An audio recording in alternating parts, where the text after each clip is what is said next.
In this example, we're going to find the domain of two different functions, and we're going to write them in interval notation. The first function we're going to look at is f of x equals to x minus 1 all over 3x plus 6. When you're dealing with a rational expression, the only restraints on the domain are going to be those found in the denominator. So it does not matter that there's an x in the numerator. That is irrelevant. We only look at the denominator. Set the denominator equal to 0 and solve.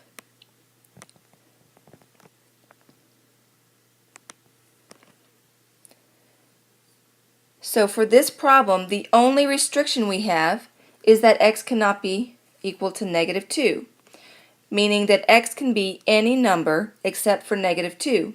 Now to write this in interval notation, any number would typically be negative infinity to positive infinity. That's what it means to be all real numbers. But we're excluding negative 2.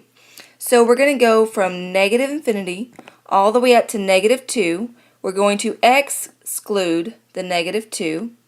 And then we're going to join it together with negative 2 all the way up to positive infinity. This is how you can show a domain with excluding one number. The second function we're going to look at is one where we have a radical.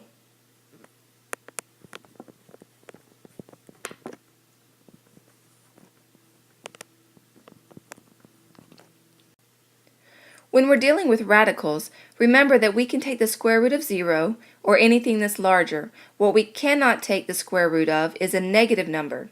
So we want the number that's under the radical to be greater than or equal to 0.